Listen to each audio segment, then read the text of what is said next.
Okay, so back to what I was saying. So with Nearpod, you're able to chunk your lesson. So you can take a lesson for a student with special needs who can't sit through an entire lesson, and you can chunk it into several different parts. So it's easier for them to attain attention and learn the information. As well, you have a teacher mode that can help keep the students on task. So say they don't necessarily need the lesson to be chunked, but they just need help staying on task. You're able to see what they're doing. So you're able to keep them on task and keep them to learning. As well, you're able to share self-paced lesson plans with parents. So say not all parents are involved with their students' education, but some aren't, especially students who have parents who have special needs kids. They are more willing to help. But if they are, that's great. If not, that's fine too. But they do have these self-paced lessons that parents can use, so you can send it home. So say the kid didn't quite get through the lesson chunk or a lesson of the day, you can send these home and have the students and the parents go over it together so it can help them retain these information and help them succeed more in life, because that's all we want our children to do in our classroom, is to be able to be successful and be as bright as they can be, because we know how bright they are. And Nearpod is absolutely amazing with students who have special needs. It allows for them to be a part of the classroom, allows them to be more included and be collaborative with their peers. And before technology and stuff, it was hard because it was textbooks and just textbooks. And students who have special needs, a lot of them needed these accommodations that deal with technology. And so being able to use these technology items and presentational tools, it allows for them to be a part of the classroom and make them feel more included and wanted. So I love that this gives when students with special needs. So we're going to watch this video here about what formative assessment is with Nearpod. With Nearpod's variety of formative assessments, you can gauge a student's understanding of your lesson in real time and even automate lesson grading. Let's take a look at some examples. Drives are like interactive whiteboards. Students can draw, highlight, type, and add pictures. You can upload an existing file or start from scratch. Drives can be used to solve equations, annotate passages, label diagrams, and much more. With open-ended questions, students can explain their thinking or get creative. Teachers are able to share responses with the class anonymously to highlight strong answers or tackle misconceptions without putting anyone on the spot. All responses are logged in post-session reports. Use a poll to highlight student opinions, collect information, check for overall class understanding, or as a springboard for a class discussion. Share anonymous responses with the class in the form of a pie chart. With Collaborate boards, you can create collaborative learning opportunities where students share their ideas in real time. Students can post text and images and even like each other's posts. You can choose to approve posts before they appear on the board. Fill in the blanks is a drag and drop activity for a quick check on vocabulary or a fast review of a concept. It's an easy and fun way for students to gauge their own understanding and a favorite of English language learners. Make your classroom more accessible for visual learners with matching pairs. Let students test their knowledge by matching pictures and/or text. Matching pairs is great for vocabulary, math, science, almost any subject. Gamify the whole experience with the timer option. Eliminate the headache of manually grading exit tickets and tests. With quizzes, you can assess students' understanding through multiple choice or true-false questions, receive instant results, and identify common misconceptions. Get 100% student participation, instant feedback, auto-graded results, and an engaged classroom. It's all possible with Nearpod. So, let's transform teaching together. Okay, so in the video, it's talking about all the different ways that you can assess students with using Nearpod as a presentational tool. And so it talks about polls. Who ever thought about using a poll as a way of assessing a student? So what you can do is not really assessing, but seeing where a student lies. So say we are discussing a science thing, or the membranes. You can have a question, and then you can say, do you think this is true, this is false, or no, I wouldn't use a true false because it's not really a poll. But what you can do is there's so many different ways as well. It works for, as he saying in the video, it works for English language words with the fill in the blank. It's a great way for them to learn vocabulary and use vocabulary in sentences and build their context clues. As well, it's great for visually impaired students with the matching. It's allowing them to see visuals and look at these things. And there's so many different ways. It's just not, hey, take this quiz for me or this short answer test. It's a multiple different ways. You can draw things, you can put your opinions, you can be collaborative with the postings. There's so many different ways you can be assessing students, and like he said, you get it instantly. So you're able to make this option to where you can see students. As well, you can see it anonymously. So you want to put it up on the board, you can put it up there anonymously with these pie charts, and it's not just a, hey, look at this student's grade. It's a, hey, how do we do as a class overall? What are we understanding? What are we not understanding? So I thought that was great as well. It allows for you to reflect as a classroom and as a whole group, which is a good thing sometimes. So what content can you use it in? Absolutely anything and everything. So you can use it in your main core classes like your English language arts, your math, your science, and your social studies. But not only that, but you can use it for life skills and other electives, as well as virtual reality field trips like I was discussing earlier.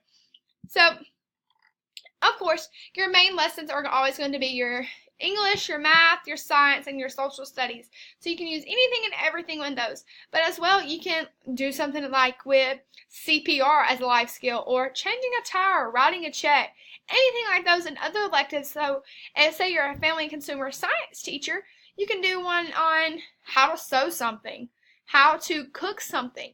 It's not just limited to, oh, here's my 4 core subjects, this is all I can use Nearpod for. No, you can use Nearpod for anything. I'm sure you can even make a Nearpod how to use makeup. Literally, you can use Nearpod for anything, any subject you want to use it for. As well, earlier in the video when I was talking about how you can use Nearpod for virtual reality field trips. So you can make a thing to where you can see any place you want to go. So if you're discussing a part of World War II in history, you're able to go to one of these places in World War II, and it's not going to be in that time, of course, but you're able to see the area, and it's a historical site, and I thought that was pretty cool. It makes it more real and makes it more engaging for these students to be able to see these things that they may never actually get to see in life. So I found this article, and it's about how to use Nearpod in reading groups. So it talks about how you can make a lesson that is guided to reading and how you can use it in this group, as well as how to guide the reading through Nearpod. So it's kind of difficult, you would think, about how do I make a reading a part of Nearpod when it's a book. So it discusses about how you can do a guided reading and include it into the presentation. As well, it talks about how to utilize Nearpod in groups. So it can be kind of difficult when you're first starting out, putting presentations together to where they can use it in groups and how it benefits them. But you can have it to where a chapter, each group gets their own chapter of a book, and each group has a different presentation, and they get to answer questions, and then they can come back and collaborate, and every student gets to discuss about each chapter. And it's a great time management thing because you're not necessarily discussing the whole book, but you are in a way, just depending on each group. And also it talks about how students were engaged and enjoyed it more than just a regular book, because they're actually getting to be engaged and collaborate and talk and use technology instead of just let's sit here and discuss this book. So we're actually going to get to do a Nearpod example. I'm super excited to show y'all this.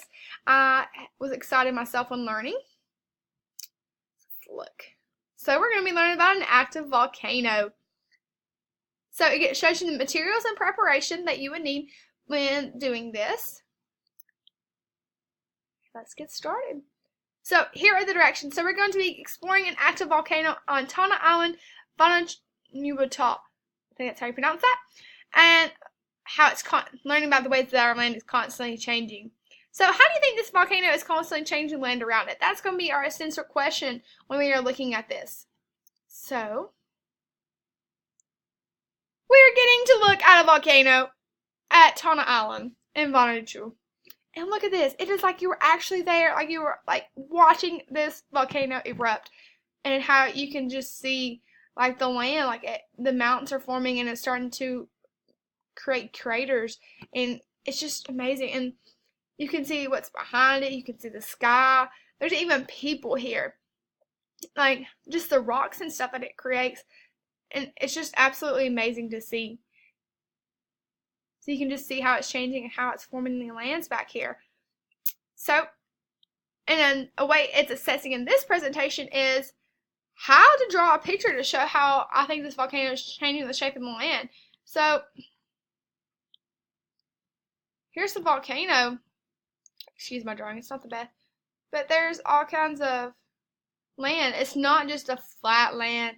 No, it's like a thing. And look, you can even change the color. So, they do want to show the volcano erupting. There's so many ways to do this, and it's so super cool. But that is just a simple little Nearpod that I got to show you. We're going to go back into it. Alright. So pros and cons of using Nearpod. Obviously, the pros are going to definitely outweigh the cons. The cons is not everything is free, but I discussed this earlier. You can do almost anything with Nearpod for free. There are some plans that your schools can purchase, and it creates a little bit more, but not a lot. I would definitely just use the free version. But the thing is, it's completely based off of Wi-Fi. So as long as your student's device has a Wi-Fi connected to it, it can be used anywhere. So you can do an outside classroom sitting one day if you wanted to, just as long as the Wi-Fi reaches out there. As well, student-paced lessons can often take a lot of time. But this is what I was talking about when I was talking about how the student takes responsibility of their learning and how they time manage their lesson. So you can give it to them on Monday and they're stationed and they work through it the week and they know by the class on Friday it's due. So that way they're able to be responsible on it on their own. But as well with the pros, presentations are on the student's device. So they're not having to look back and forth. It is more engaging. They're able to see it right there, and they're not just having to look back and forth and causing issues. As well, it does engage them, so being able to be in groups, being interactive, talk, collaborate, there's that, as well as its real-time assessment and feedback. So you're able to get those tests and those scores and those answers back instantly, so you're able to assess your teaching then and to see if you need to change up how you talk to people. As well, you can create or upload previous presentations. Like I was telling you, if you have a presentation you've already created in PowerPoint, there's a way to import that into Nearpod so you don't have to completely make a new thing. As well, you can go ahead and create presentations. As well, I was talking about how they have pre-made lesson plans already for you that you can put into your library. Some of them cost $4.99. I think that's the max that I've seen. And there are some that are free, and you're able to put these in your library, and you can do it as that if you want. But I would duplicate it and to change it to my students' own needs and accommodations so I could fit my classroom's learning style. As well, students work can be shared anonymously. So that way, if y'all want to look up as a class, y'all can look up as a whole and see where y'all are standing. As well, it is great for differentiated instruction. So like I said, it's not just one type of learning or one type of test and assessments. You're able to use all different kinds to fit to see different students' needs and how they work with tests. As well, you can take multiple lessons for different students' needs. So you're able to take one lesson and duplicate it several times if you need to, and differentiate these lessons based on the student's needs and still be learning the exact same thing. They can work on different lessons. So if you have small groups, you can still have one main lesson, but you can have small groups, and each group will have the same code, but they're going to be differentiated to where they fit those students' needs. Like I said, you can have multiple codes going out at once based on the student's needs. So if you're in a live lesson, you can have one lesson here and one lesson there, and you can still be able to see what the students are doing, but yet differentiate that. So say you were doing a small group in reading, you can have 4 different lessons, but the same lesson, just all differentiated. So when you have a group of 3 back there, that can be one lesson, and they're able to sit there and have a different lesson than the one before based on their needs.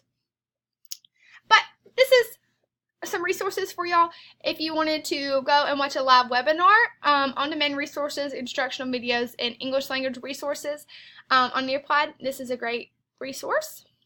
But these are the sites that I got all my information on, and I'm super excited to get to tell you all about Nearpod. Thank y'all for watching my screencast, and I hope y'all enjoy Nearpod and use it for your future lessons. Alright, thank y'all.